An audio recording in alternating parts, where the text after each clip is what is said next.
ഈ വീഡിയോയിൽ full and full middle east ആണ്. അപ്പോൾ അതിൽ തന്നെ ബന്ദികളുമായിട്ട് ബന്ധപ്പെട്ട ആദ്യഘട്ട ചർച്ച തന്നെയാണ് തുടരുന്നത്. ഇപ്പോഴും രണ്ടാം ഘട്ട ചർച്ചയിലോട്ട് മുന്നോട്ട് പോയിട്ടില്ല. അപ്പോൾ ആ ഒരു ചർച്ചയ്ക്ക് വേണ്ടിയിട്ട് ഇസ്രായേലിന്റെ ടീം, മൊസാദിന്റെ ചീഫുമായിട്ട് ബന്ധപ്പെട്ടുള്ള ആൾക്കാരെല്ലാം തന്നെ കെയ്റോയിലേക്ക് പോയിരിക്കുകയാണ്. അവിടെ വെച്ചിട്ട് ഈ ആദ്യഘട്ട ചർച്ച തന്നെയാണ് മുന്നോട്ട് നീങ്ങുന്നത്, അല്ലാതെ ഇപ്പോഴും രണ്ടാം ഘട്ട ചർച്ചയിലോട്ട് അങ്ങ് നീങ്ങുന്നില്ല. അപ്പൊ സ്റ്റീവ് വിറ്റ്കോഫ് പറഞ്ഞിരിക്കുന്നത് രണ്ടാം ഘട്ട ചർച്ച തീർച്ചയായിട്ടും മുന്നോട്ട് പോകുന്നതായിരിക്കും. അതുമായിട്ട് ബന്ധപ്പെട്ട ചർച്ചകൾ ഖത്തറിലാണ് നടക്കുന്നത്, അത് കെയ്റോയിലല്ല. അപ്പൊ ആ രീതിയിലുള്ള ഡിസ്കഷൻസ് മുന്നോട്ട് പോകും. തീർച്ചയായിട്ടും രണ്ടാം ഘട്ട സീസ് ഫയർ ഞങ്ങൾ ഉറപ്പിക്കുമെന്നാണ് സ്റ്റീവ് വിറ്റ്കോഫ് പറഞ്ഞിരിക്കുന്നത്. ഇസ്രായേൽ യുദ്ധത്തിനോട് കൂടുതൽ അടുക്കാനുള്ള ശ്രമമാണ് ഈ ഒരു സീസ് ഫയർ ഡീൽ ഇങ്ങനെ നീണ്ടു പോകുന്നത്, ഈ ഒന്നാം ഘട്ടത്തിൽ തന്നെ കിടന്ന് എഴയുന്നത് ഇതുകൊണ്ടാണെന്നുള്ള രീതിയിലുള്ള ചില വാർത്തകളൊക്കെ വരുന്നുണ്ട്. എത്രമാത്രം അത് ജസ്റ്റിഫയബിൾ ആണെന്ന് നമുക്ക് അറിയത്തില്ല, പക്ഷെ എന്നാൽ ഇങ്ങനെയും വാർത്തകൾ വരുന്നുണ്ടെന്നുള്ളതാണ്. പിന്നെ ഖത്തർ എന്ന് പറഞ്ഞ രാജ്യം ഇസ്രായേലിന്റെ ഉള്ളിൽ ചില സ്പൈ വർക്കുകൾ നടത്തിയതായിട്ടുള്ള ചില വാർത്തകൾ വരുന്നുണ്ട്. അപ്പൊ അത് ബെഞ്ചമിൻ നെതന്യാഹുവിന്റെ ഓഫീസിലുള്ള ആ ഒരു ലെയിൻസ്റ്റൈൻ എന്ന് പറഞ്ഞ ഇതിന് മുമ്പ് ഒരു 6-7 മാസമായിട്ട് ജയിലിൽ തന്നെ ഐസൊലേറ്റ് ചെയ്ത് വെച്ചിരിക്കുന്ന ആ ഒരു വ്യക്തിയാണ് ഇതിന്റെ കാരണകർത്താവ് എന്നുള്ള രീതിയിലുള്ള വാർത്തകളാണ് പുറത്തു വരുന്നത്. ഖത്താറാണ് ഇതിന്റെ പുറകിൽ എന്നുണ്ടെങ്കിൽ ഖത്താർ നല്ല രീതിയിലുള്ള കോംപ്ലിക്കേഷൻസ് ഫേസ് ചെയ്യേണ്ടി വരും എന്നാണ് മനസ്സിലാക്കാൻ പറ്റുന്നത്. ഇസ്രായേലിന്റെ ഉള്ളിൽ ബെഞ്ചമിൻ നെതന്യാഹുവിന്റെ ഓഫീസിൽ നിന്ന് ഇതിനെ എതിർത്ത് പറഞ്ഞിട്ടുണ്ട്. സോ ഫാർ ഖത്തറിനെ ഡൗട്ട് ചെയ്യാൻ പാകത്തിലുള്ള തെളിവുകളൊന്നും ലഭിച്ചിട്ടില്ല എന്നാണ് പ്രൈം മിനിസ്റ്റർ ഓഫീസിൽ നിന്ന് പറയുന്നത്. അങ്ങനെയാണ്. പക്ഷെ അതേസമയം ചില പ്രൊട്ടസ്റ്റേഴ്സ് ഉണ്ട്, അവർ കൂടുതൽ ആരോപിക്കുന്നത് ഇത് ഖത്തറുമായിട്ട് ബന്ധമുണ്ട്, അത് പ്രൈം മിനിസ്റ്റർ മനഃപൂർവ്വം മറയ്ക്കുന്നതാണ്. ഖത്തർ ഇസ്രായേലിന്റെ ഉള്ളിൽ സ്പൈ വർക്ക് ചെയ്തതിന്റെ തെളിവുകൾ എത്രയും വേഗം പുറത്തുവിടണമെന്നാണ് ഒരു സൈഡിലുള്ള ആൾക്കാർ പറഞ്ഞുകൊണ്ടിരിക്കുന്നത്. അപ്പൊ ഇതെന്താണ് സംഭവം എന്ന് പറഞ്ഞാൽ, ഖത്തർ ബെഞ്ചമിൻ നെതന്യാഹുവിന്റെ സ്പോക്സ് പേഴ്സൺ ആയിട്ടുള്ള വ്യക്തിയുമായിട്ട് ഒരു ഡീൽ നടത്തുകയും, അതായത് ഖത്തറിൽ നടക്കുന്ന ഹമാസിന്റെ ഡീൽ, ആ ഒരു ഡീൽ നടക്കുന്നതിന്റെ ഈച്ച് സെഷൻസ് നടക്കുന്നതിന് മുമ്പായിട്ട് എന്താണോ ബെഞ്ചമിൻ നെതന്യാഹുവിന്റെ ഓഫീസിൽ സീക്രട്ട് ആയിട്ട് നടത്തിയ ഡിസ്കഷൻസ് അത് അറിയാൻ വേണ്ടി ശ്രമിച്ചിരുന്നു എന്നാണ് വാർത്തകൾ പുറത്തു വരുന്നത്. അപ്പൊ അതിനു വേണ്ടിയിട്ട് ചില സ്പൈ വർക്ക് ചെയ്ത് ചില ആൾക്കാരെ സ്വാധീനിച്ച് ആ വിവരങ്ങൾ മുൻകൂട്ടി അറിയാൻ ശ്രമിച്ചിരുന്നു എന്നുള്ളതാണ് ആരോപണം. ഇതിൽ കാര്യങ്ങൾ മുന്നോട്ട് ഇൻവെസ്റ്റിഗേഷൻ നടക്കുകയാണ്. ഇനി എത്രമാത്രം ഇതിനായിട്ട് ഡീപ്പായിട്ടുള്ള കാര്യങ്ങൾ മനസ്സിലാക്കിക്കൊണ്ട് ഇതെല്ലാം പുറത്തു വരും എന്നുള്ളത് നമുക്കറിയത്തില്ല. ഇനി ഖത്തർ ഇൻവോൾവ് ആണെന്നുണ്ടെങ്കിൽ തികച്ചും വളരെ കോൺഫിഡൻഷ്യൽ ആയിട്ടായിരിക്കും കാര്യങ്ങൾ ഡീൽ ചെയ്യുന്നത്. പിന്നെ അറിയാലോ, ഖത്തർ ഓൾറെഡി തന്നെ ട്രംപ് ഖത്തറിനെ സൈഡ് ലൈൻ ചെയ്യാൻ വേണ്ടിയിട്ട് പല രീതിയിലുള്ള ശ്രമങ്ങൾ നടത്തിക്കൊണ്ടിരിക്കുകയാണ്. അപ്പൊ അതിന്റെ ഇടയ്ക്കാണ് ഇങ്ങനത്തെ വാർത്തകളൊക്കെ പൊട്ടിപ്പുറപ്പെടുന്നത്. ഖത്തർ എന്ന് പറഞ്ഞാൽ തീവ്രവാദിയുടെ തലവനാണ്, അതിൽ യാതൊരു മാറ്റമില്ല എന്നുള്ളതാണ്. മീഡിയേഷൻ എന്നൊക്കെ പറയുന്നത് വെറും നാടകമാണ്. യഥാർത്ഥത്തിലെ തീവ്രവാദി എന്ന് പറഞ്ഞാൽ ഖത്തറാണ്. ഫണ്ടിങ് കംപ്ലീറ്റ് ചെയ്യുന്നത് ഖത്തറാണ്. പിന്നെ ഈ ഗാസയ്ക്കുള്ളിൽ റീബിൽഡിംഗ് ചെയ്യണം എന്ന് പറയുന്നില്ലേ, അതെന്തുകൊണ്ടാണ്? റിയൽ എസ്റ്റേറ്റ് മാഫിയകളാണ്. ആരാണ്? ഈ ഹമാസിന്റെ ലീഡേഴ്സാണ് ഈ കംപ്ലീറ്റ് റിയൽ എസ്റ്റേറ്റും കുത്തകയ്ക്കെടുത്ത് നടത്തുന്നത്. ഇവന്മാരുടെ പോക്കറ്റിലൊക്കെ എങ്ങനെയാണ് ബില്യൺ കണക്കിൽ ഡോളേഴ്സ് ഒക്കെ വരുന്നത്? ഈ ബില്യൺ ഡോളേഴ്സ് ഒക്കെ വരുന്നത് ഈ ഗാസയ്ക്കുള്ളിൽ നടക്കുന്ന എവറി 10 years 15 years ഇതേപോലെ ആക്രമണം നടത്തിയിട്ട് റീബിൽഡ് ചെയ്യുന്ന കൺസ്ട്രക്ഷനിൽ ഇവന്മാർക്ക് കിട്ടുന്ന പണമാണ് ഈ കോടിക്കണക്കിലെ പൈസ. റിയൽ എസ്റ്റേറ്റ് കച്ചവടം. ഗാസയ്ക്കുള്ളിൽ പാവപ്പെട്ട ജനങ്ങൾക്ക് വീട് വെച്ച് കൊടുക്കുന്നുള്ള പേരിൽ പല രീതിയിലുള്ള ചൂഷണവും നടത്തി ഇവന്മാര് ബിൽഡിംഗ് കോൺട്രാക്ടേഴ്സ് ആണ് ഇവന്മാർ. അതാണ് ഇവന്മാർ ചെയ്ത് ഈ പൈസ ഉണ്ടാക്കിയത്. അതുകൂടാതെ പിന്നെ കിട്ടുന്ന പൈസ ഉണ്ടല്ലോ, ഫണ്ട്. ഈ ഒരു പ്രവൃത്തി, ഈ ഒരു തീവ്രവാദ പ്രവർത്തനം ലീഡ് ചെയ്ത് മുന്നോട്ട് കൊണ്ടുപോകുന്നതിന് കിട്ടുന്ന പ്രതിഫലം വേറെയും. പല രാജ്യങ്ങളുണ്ടല്ലോ, ഖത്തർ ഉൾപ്പെടെയുള്ള രാജ്യങ്ങൾ ഇതുപോലെ ഈ ബ്രദർഹുഡ് ഐഡിയോളജി സപ്പോർട്ട് ചെയ്യുന്ന ആൾക്കാർ ഇങ്ങനെ പൈസ കൊടുത്തുകൊണ്ടിരിക്കും. കാരണം അവർക്ക് പുണ്യം കിട്ടുന്ന പ്രവൃത്തിയാണ്, അത് അവർ ചെയ്തുകൊണ്ടിരിക്കുകയാണ്. അതുകൊണ്ട് ഹാനിയയുടെ കുടുംബവും അതേപോലെ പല ആൾക്കാരുടെയും കുടുംബങ്ങൾ നല്ല രീതിയിൽ സുഭിക്ഷമായിട്ട് ജീവിക്കുന്നുണ്ട്. ഗാസയിലെ ആൾക്കാർ പഠിപ്പും വിദ്യാഭ്യാസവും ആഹാരവും ഇല്ലാതെ തെണ്ടി നടക്കുന്നു. There will be no nuclear Iran, ഇതാണ് സ്റ്റേറ്റ്മെന്റ്. സ്റ്റേറ്റ്മെന്റ് വേറെ ഒന്നുമില്ല, മാർക്കോ റൂബിയോ സ്റ്റേറ്റ് സെക്രട്ടറി ഇന്ന് ഇസ്രായേലിൽ വന്നിട്ടുണ്ടായിരുന്നു. ഇസ്രായേലിൽ വെച്ചിട്ട് ആഫ്റ്റർ ബെഞ്ചമിൻ നെതന്യാഹുവിന്റെ മീറ്റിംഗ് കഴിഞ്ഞിട്ട് ഒരുമിച്ച് അവരൊരു പ്രസ് കോൺഫറൻസിൽ സംസാരിച്ചതാണ്. There is no nuclear Iran. Iran ഒരിക്കലും ഒരു ന്യൂക്ലിയർ രാജ്യമായിട്ട് മാറാൻ ഇസ്രായേൽ അനുവദിക്കില്ല. അതിന് പൂർണ്ണ പിന്തുണ അമേരിക്ക നൽകുന്നത് തന്നെയുള്ള ഒരു വാഗ്ദാനമാണ് കൊടുത്തിരിക്കുന്നത്. അതിലുപരിയായിട്ട് ഇസ്രായേലിന്റെ ഉള്ളില് മ്യൂണീഷൻസ്, അതായത് ബൈഡൻ തടഞ്ഞു വെച്ചിരുന്ന 2000 LB കപ്പാസിറ്റിയുള്ള ആ മ്യൂണീഷൻസ് മൊത്തം ഇസ്രായേലിന്റെ ഉള്ളിൽ നിന്ന് ലോഡ് കണക്കിൽ വന്ന് ഇറങ്ങിയിരിക്കുകയാണ്.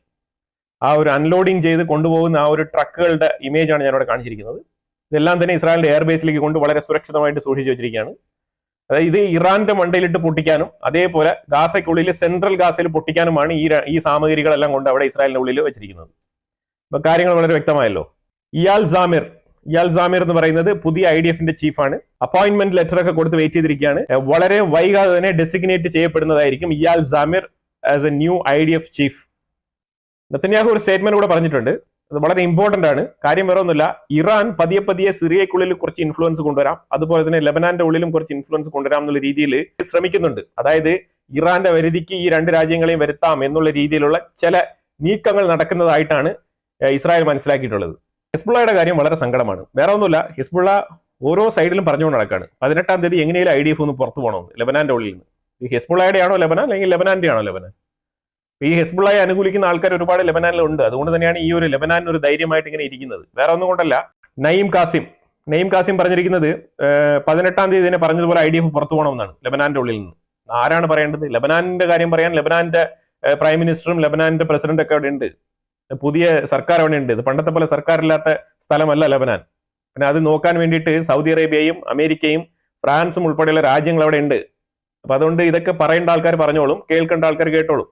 അപ്പൊ അല്ലാതെ ഇപ്പം ഹിസ്ബുള്ളക്ക് ഇങ്ങനെയെന്ന് പറയേണ്ട യാതൊരു ആവശ്യമില്ല. അതിലുപരിയായിട്ട് ഹിസ്ബുള്ള ലെബനാൻ ഗവൺമെന്റിനും കൂടെ പറഞ്ഞിരിക്കുകയാണ്, ബെയ്റൂത്ത് വളരെ ശ്രദ്ധാപൂർവ്വം ഇത് കാര്യങ്ങൾ മുന്നോട്ട് നീക്കണം, 18-ാം തീയതി തന്നെ IDF-നെ പിൻവലിക്കാനുള്ള എല്ലാ മാർഗങ്ങളും നീക്കങ്ങളും നടത്തണം എന്നാണ് ഈ നയീം കാസിം ലെബനാൻ സർക്കാരിനോട് ആവശ്യപ്പെട്ടിരിക്കുന്നത്. ഇയാൾക്ക് എന്താണ് വേണ്ടത്? നാണം കെട്ട അവസ്ഥയാണ്. കാരണം വേറെ ഒന്നുമില്ല, ലെബനാന്റെ ഉള്ളിൽ 2 ആക്രമണങ്ങൾ ഓൾറെഡി തന്നെ ഇന്നലെയും മിനിഞ്ഞാന്നുമായിട്ട് നടത്തിക്കൊണ്ടിരിക്കുകയാണ്. ഇസ്രായേൽ തലങ്ങും വിലങ്ങുമാണ് ആക്രമിക്കുന്നത്. അതുപോലെ തന്നെ ബോർഡർ സൈഡിൽ നിന്ന് 2 നേഴ്സുമാരെ പിടിച്ചുകൊണ്ട് പോയിട്ടുണ്ട് ഇസ്രായേൽ. വേറെ ഒന്നുമില്ല, അവരെ ഹിസ്ബുള്ള ഡൗട്ട് ആരോപിച്ചാണ് കൊണ്ടുപോയത്. ഹിസ്ബുള്ളയ്ക്ക് വേണ്ടി പ്രവർത്തിക്കുന്നതായിട്ടുള്ള ഡൗട്ട് അടിച്ചതിന്റെ പേരിലാണ് അവരെ പിടിച്ചുകൊണ്ട് ഡീറ്റെയിൻ ചെയ്ത് വെച്ചിരിക്കുന്നത്. അപ്പൊ അവരെ റിക്വസ്റ്റ് ചെയ്തുകൊണ്ട് ലെബനാൻ സർക്കാർ മുന്നോട്ട് വന്നിരിക്കുകയാണ്.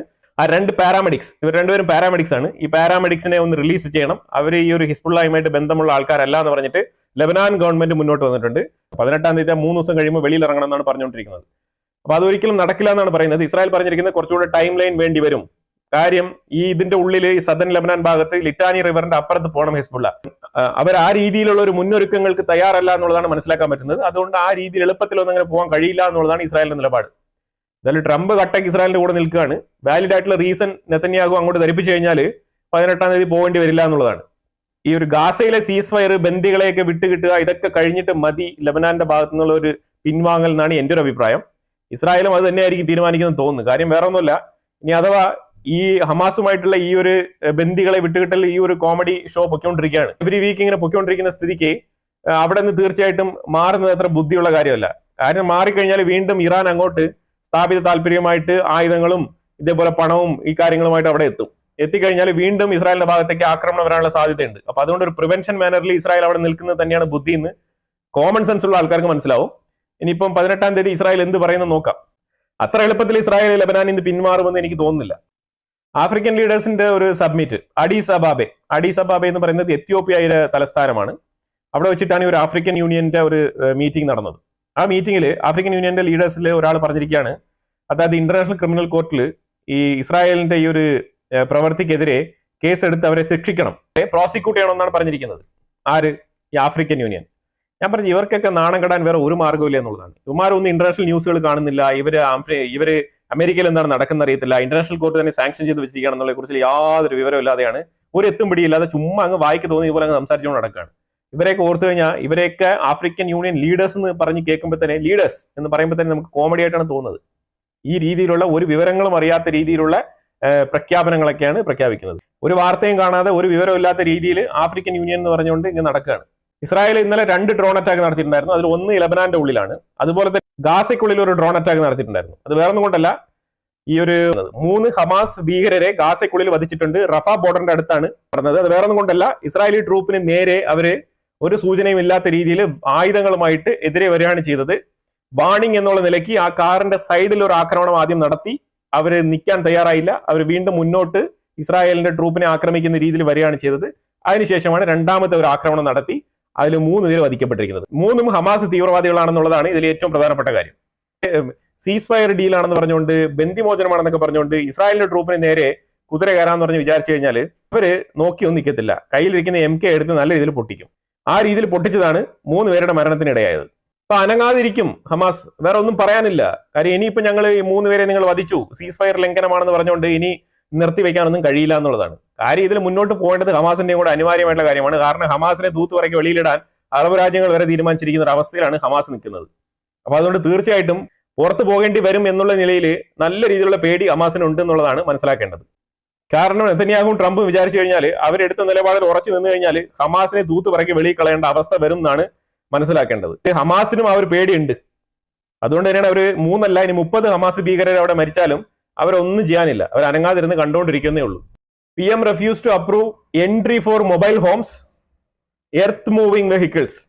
ഇതാണ് ഒരു വാർത്ത വന്നിരിക്കുന്നത്. തലക്കെട്ട് ഇങ്ങനെയാണ്: ഈ എർത്ത് മൂവിംഗ് വെഹിക്കിൾസ് എന്ന് പറയുന്നത് ഈ ബുൾഡോസർ പോലത്തെ സംഗതികളാണ്. ഈ മൊബൈൽ ഹോംസ് എന്ന് പറയുന്നത് ഈ സൈഡിൽ ഞാൻ ഈ കാണിക്കുന്ന ഇമേജിൽ നിങ്ങൾ കണ്ടോളൂ. ഈ സൈഡിൽ കാണിക്കുന്ന ബുൾഡോസർ, ഈ സൈഡിൽ കാണിക്കുന്നതാണ് ഈ മൊബൈൽ ഹോംസ് എന്ന് പറയുന്നത്. ഈ മൊബൈൽ ഹോംസ് എന്ന് പറഞ്ഞാൽ റെഡിമെയ്ഡ് ഹൗസസ് ആണ്.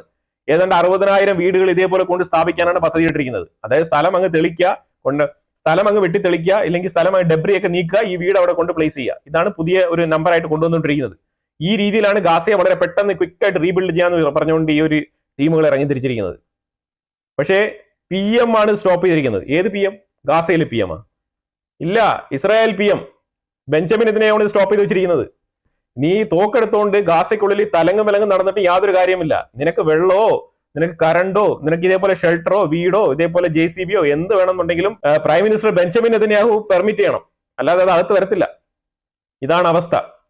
നീ ബന്ദിമോചനം നടത്തിയിട്ട് മതി ബാക്കി കാര്യം എന്ന് പറഞ്ഞിട്ടാണ് അവിടെ നിർത്തി വെച്ചിരിക്കുന്നത്. അതും പോയിട്ട് ഇവിടുന്ന് ഗാസ ഡിസ്പ്ലേസ് ചെയ്യണം. അവിടെ ഒരു റീകൺസ്ട്രക്ഷൻ പ്ലാനും ഇതുവരെ തയ്യാറായിട്ടില്ല.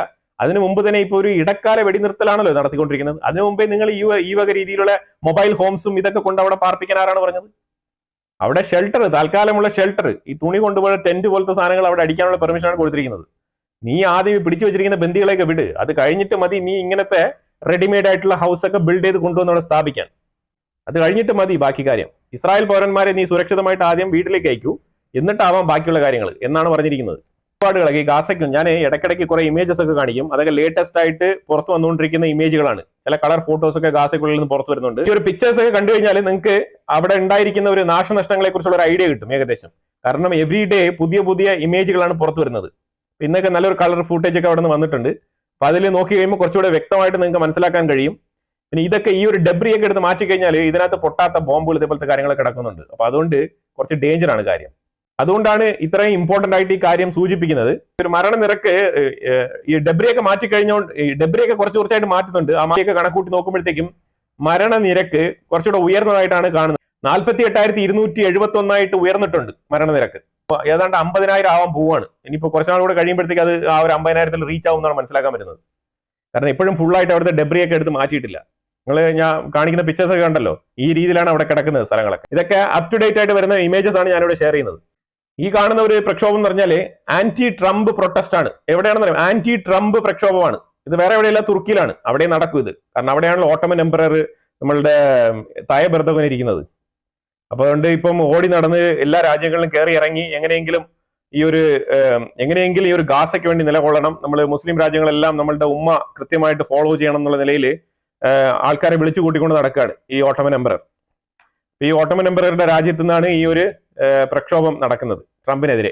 നെതന്യാഹുവും റൂബിയോവും എന്നൊരു ജോയിന്റ് സ്റ്റേറ്റ്മെന്റ് കൊടുത്തിട്ടുണ്ടായിരുന്നു. അതിൽ 2-3 പോയിന്റുകൾ പറഞ്ഞത്, നമ്മൾ ബന്ദികളുടെ മോചനം മാത്രമല്ല ലക്ഷ്യമിടുന്നത്, ഹമാസിന്റെ ഉന്മൂലനം കൂടെയാണ് ലക്ഷ്യമിടുന്നത്.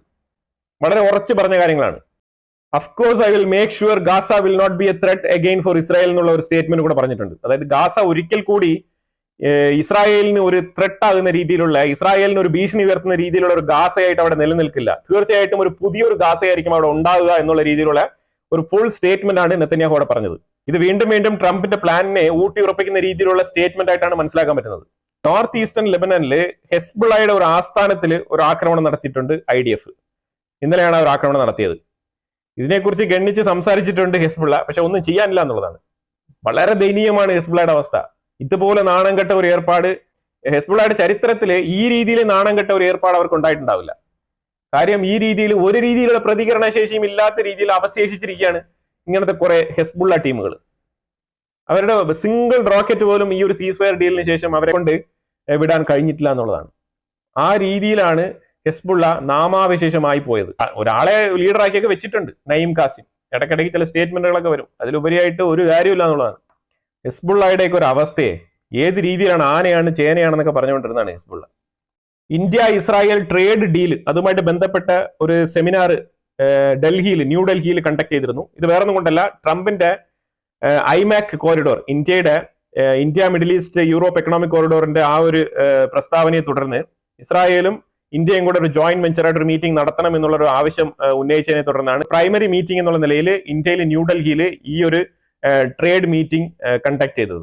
ഈ ട്രേഡ് റൂട്ടിനെ ചൊല്ലിയുള്ള ഒരു മീറ്റിംഗ് ഫസ്റ്റ് ടൈമാണ് ട്രംപിന്റെ അഡ്മിനിസ്ട്രേഷൻ വന്നതിന് ശേഷം ആ ട്രംപിന്റെ റിക്വസ്റ്റ് പ്രകാരം ഈ ഒരു മീറ്റിംഗ് കണ്ടക്ട് ചെയ്തത്. ഇതൊക്കെയാണ് തൽക്കാലം മിഡിൽ ഈസ്റ്റിൽ നടന്ന റിയൽ ടൈം അപ്ഡേറ്റ്സ്. ഇതിനെക്കുറിച്ചുള്ള അഭിപ്രായങ്ങൾ കമന്റ് ബോക്സിൽ രേഖപ്പെടുത്തുക. വീഡിയോ ഇഷ്ടപ്പെട്ടു കഴിഞ്ഞാൽ ലൈക്ക് ചെയ്യുക, ഷെയർ ചെയ്യുക. അതുപോലെ തന്നെ നിങ്ങൾ ആദ്യമായിട്ടാണ് ചാനൽ കാണുന്നുണ്ടെങ്കിൽ മറക്കാതെ സബ്സ്ക്രൈബ് ചെയ്യുക. വീണ്ടും അടുത്ത വിഷയമായിട്ട് വരാം. Thank you so much.